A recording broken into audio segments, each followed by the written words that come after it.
So Sam Harris likes to judge the moral status of states, especially the United States, and of militant groups, by comparing what they would do with perfect weapons in some idealized scenario where they could avoid collateral damage.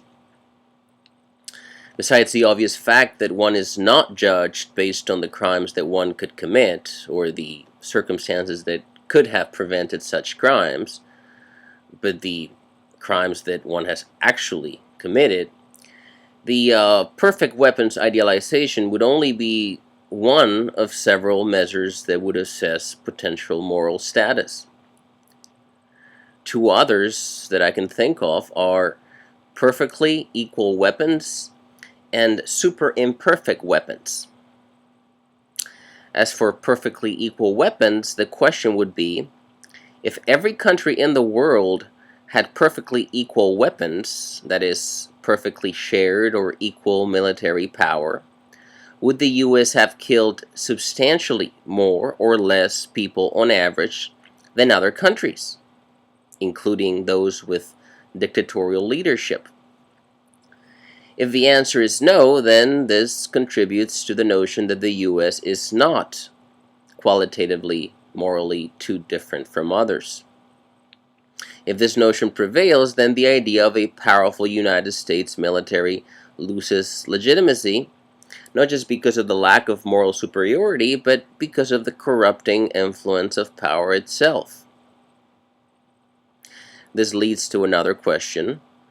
Would the actions of the United States with perfectly equal weapons lead to less death and misery than being a superpower with superior weapons? If yes, then this contributes to the notion that the amount of power a country has, as opposed to the particular qualities of that power, is the most determinant, the most important factor in determining the amount of killing and misery it will inflict. As for super imperfect weapons, the question would be, if the US military arsenal was much more imperfect than the one it currently has, if the resulting collateral damage was much greater, how many more people would the US be willing to kill as collateral damage? And how would this number compare with the number that Hitler, Saddam, or bin Laden would be willing to kill with either perfect or imperfect weapons? What is the proportional evil that Sam Harris attributes to the actions that produce a corpse killed intentionally as opposed to one killed by negligence? And can we also measure evil by the amount of killing willing to be done with inaccurate weapons?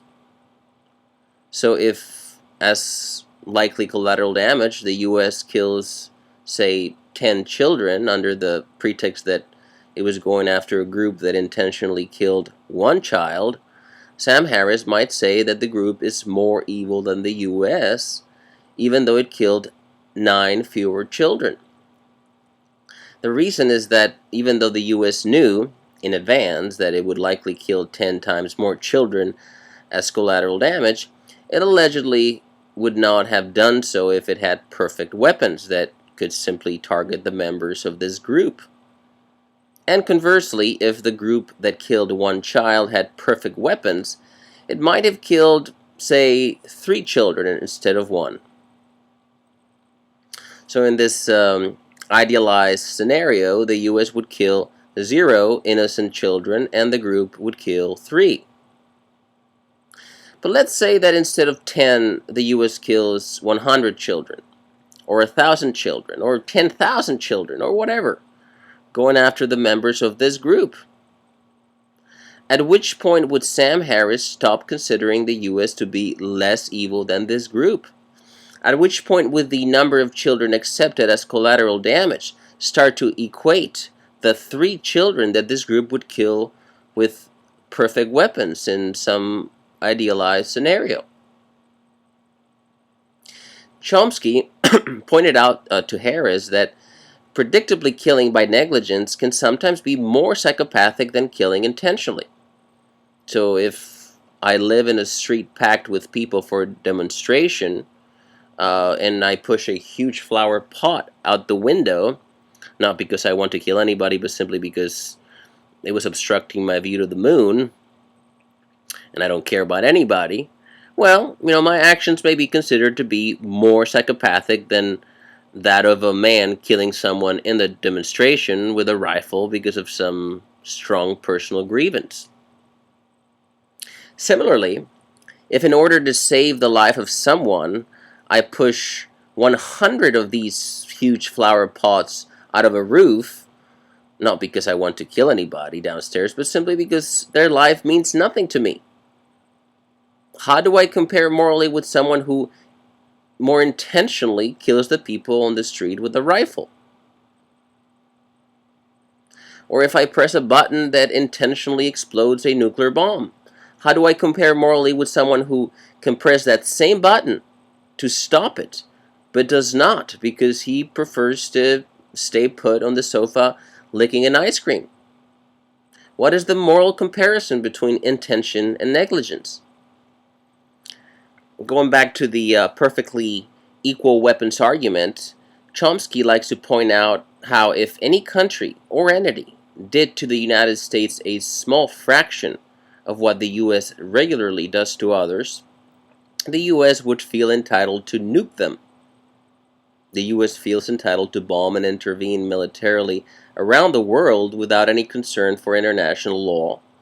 But if anyone ever even slightly intervene militarily against U.S. interests, or even in self-defense, or even with due and authorization and the blessings of international law, and even with a fraction of the firepower, the U.S. would destroy them. This double standard is one that Chomsky has described in terms of power. As Thucydides said, the powerful do as they can, while the weak do as they must. The idea is that might makes right in the sense that concentrations of power and wealth will have more means to pay and reward propagandists that justify or exalt the actions of the powerful state, while applying different standards to the actions of other states, usually weaker states and actors, which may then be attacked. State leaders themselves may ruthlessly pursue elite interests and apply double standards, while convincing themselves that they are selfless purveyors of justice and virtue, while the population at large may come to believe in this virtue not only out of exposure to propaganda, but out of a desire to enhance its own nationalistic self-esteem. This is the fundamental dynamic of injustice that Chomsky likes to point out. The main problem is the distribution of power. Any group of people, once they gain vastly more power than others, will abuse that power and will delude themselves that their power is not only justified, but also noble and virtuous. Chomsky points out that before the United States, Great Britain and other great powers behaved in similar ways. Now, I would agree with Harris that there are qualitative differences among powerful states, as well as between powerful states and smaller armed groups. Among powerful states, we should, however, neither overlook their similarities arising from power itself, nor the broader dynamics whereby they influence each other's existence, leading to certain distributions of freedom, riches, and grievances that cannot be analyzed by just looking at one country. Same thing with smaller armed groups, which often come into existence due to the influence and grievances that states generate. In their case, the aforementioned qualitative differences are largely an issue of size and power. When armed groups are small and weak, they operate by different, usually more desperate principles and objectives than when they are big and powerful. As groups get bigger, they tend to implement less personal, more institutional objectives. Also, any concentration of power and wealth will, as I said, generate a certain degree of public and intellectual compliance. So once a group becomes big enough and strives for statehood, it will also be able to rely on armies of patriotic propagandists and media to whitewash its crimes.